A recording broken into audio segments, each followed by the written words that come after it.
Thank you, President. As you mentioned, we'll move on into then the proposed budget for the 23-24 school year. Trustees, and I admire and respect each of you.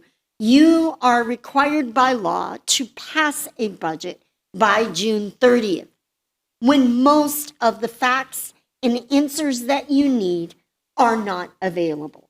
So that is the situation that you are put in by virtue of your office and our Michigan state law. So we look at this 23-24 budget as a spending plan, and we will be busy watching as those facts come in to populate so that we can make adjustments. Some of those facts are, where will the legislature land in funding our schools? We understand they are getting closer. You all are watching every day as we are. It's been kind of quiet, so we don't know for sure when that's coming. Now, trustees, you know sometimes that comes in June, sometimes that comes in July. It has come as late as fall in the past. We are hopeful that we will hear that soon. Other facts that we'll need to populate to understand things more clearly will be our fall student enrollment. That's a very important component because our budget, our per pupil funding is driven by enrollment. So as we confirm the data over the coming weeks and months, we will continue to keep the trustees and our community updated. And here is our commitment. We are driven by 4 key values that we continue to hear as the overarching themes from our community. Number 1, our critical mission, academic learning, teaching and learning, and our children's achievement. Number 2, our social emotional student well-being in our environment. We know that students can't learn if they are not doing well with their social emotional growth and development. And these are not listed in the order of importance. They are all top priorities. Thirdly, our quality staff.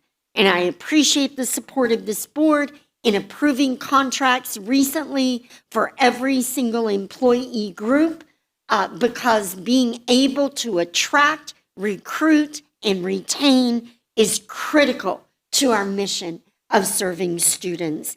And then finally, our safety and security. We continue to hear from our community everything we need to do to keep our schools safe. So whatever this budget unfolds to be, we promise as our North Star, we will hold true to these priorities. And with that, Ms. Minnick, you will take us through this thing, yes? Well, very good. Thank you, Dr. Swift. We will follow the same format as we did for the amended budget, breaking down the revenues, taking a look at the instructional expenditures, and then the non-instructional expenditures, and then how all those impact and funnel through then to our fund balance. And again, this is just an excerpt of that visual.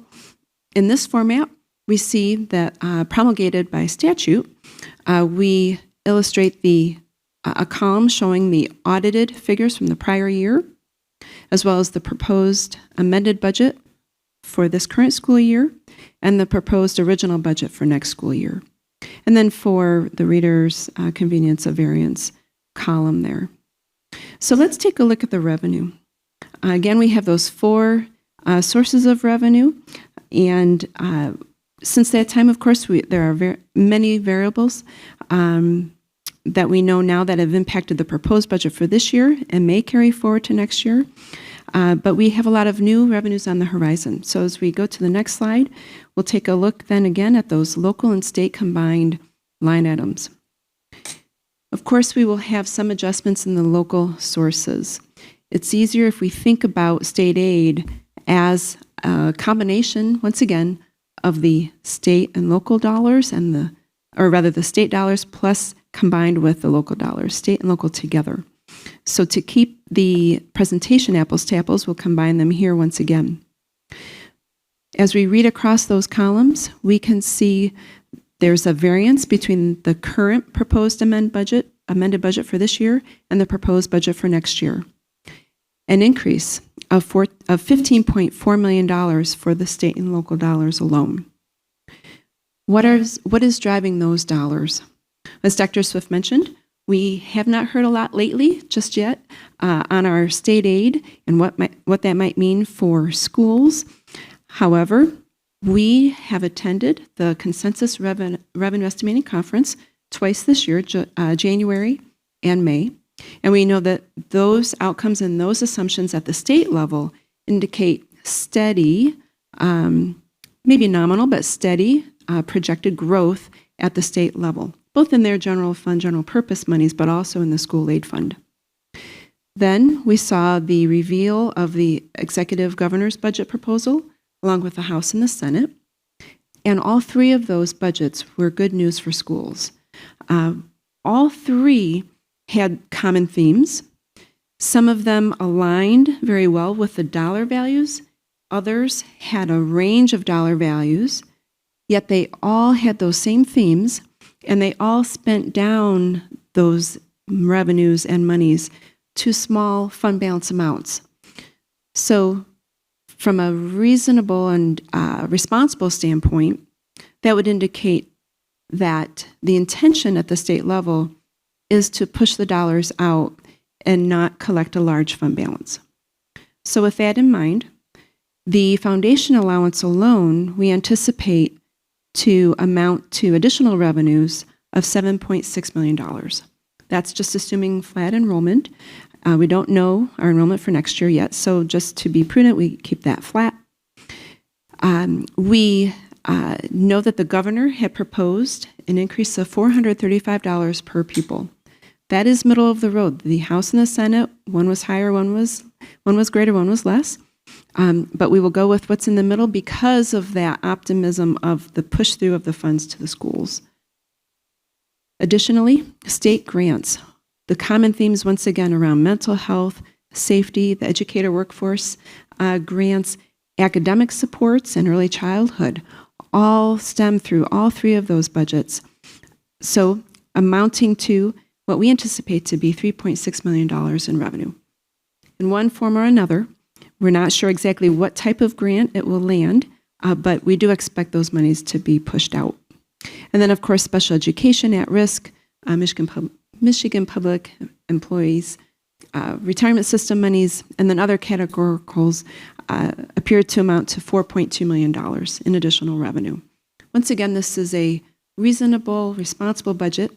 I would say it's prudent, maybe not as conservative as we have taken in a stance in previous years, yet with the revenues that have been projected at the state level and the three budget proposals aligning pretty well in their themes and the dollar values being pushed out, we feel confident that these are prudent values put forward this evening.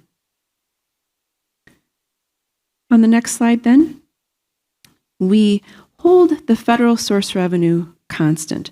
We know that's going to change. The feds will allocate additional monies, or maybe they will retract some monies. We know we may or may not have some carryover funds. We don't have any way of reasonably anticipating those dollars, so we hold them flat.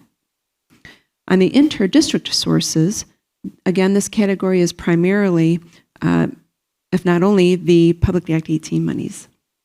And we know from the previous presentation that we will not be anticipating a one-time adjustment of $3 million this year, so we had to remove that from the budget. Yet, we see that variance is only $2.4 million. And that's because we do anticipate an annual increase in those reimbursements from the millage. Next, we'll move into the expenditures. Again, this is just an illustration of the expenditure portion of the budget. You have before you a printed edition of the budget book that is posted online, and one of the pages is the budget, and these numbers in parentheses are just for internal use. Those are the codes mandated by Michigan Department of Education that we use in our accounting system. When we think about these expenditures, again, we have the audited column, the amended column for this school year, the proposed original budget for next year. When we take a look at that variance column, those are very small numbers. Those variances are not large. And the reason for that is because although we have accounted for the negotiated salaries and benefits for all of our employee groups that we have taken action on, as Dr. Swift mentioned, we know that we have also many expenditures that will carry forward to the next school year. Some may not, but yet we also know that we have some aligning to do of our priorities with our resources. And we have spoken to this over the past months in our monthly budget monitoring reports. Dr. Swift mentioned it as we came into this presentation this evening. As the legislation comes forward from the House and the Senate on school aid, we will take action and respond to that legislation. We will take steps necessary to realign our budget and our fund balances to bring them back into line with what we typically see year to year in that 6 to 15% range. Over time, we always land within 6 to typically 8%, and that is our intention for next fiscal year. So as we move to the comprehensive slide here with the revenues and expenditures and fund balance, we look at the total revenues to recap. The proposed budget amendment for this school year is $305.3 million. We anticipate revenues next year of $318.3 million, or an increase of nearly $13 million, as we detailed previously. On the expenditure line item, again, that proposed amended budget for this school year of $311.8 million, we anticipate, based on those assumptions around compensation and in continued inflationary prices, but also our alignment methods, that we will incur expenditures in the amount of $312 million. That's only a $116,000 variance, but we will take those actions necessary to bring that alignment back into focus on our fund balance. So reading down the proposed original budget column, we see then that revenues are anticipated to exceed our expenditures in an amount of $6.3 million. When we add that to the fund balance projected at the beginning of the year, which is equivalent to the projected ending fund balance this year, we carry that ending balance this year forward as our beginning balance for next year, $13.1 million. When we add that to $6.3 million of revenues in excess of expenditures, we anticipate that we will finish the year of fiscal 23-24 with a fund balance of $19.4 million. That will be equivalent to a 6.1% of revenues and a 6.2% of expenditures. The percent of revenues is important for state reasons, and then expenditures, of course, for board policy. I'm happy to take any questions that you may have, but again, I want to remind you that you also do have in your packets then the illustrations and resolutions for the 3 special revenue funds as well. Thank you. Well, thank you so much, Ms. Minnick. Thank you.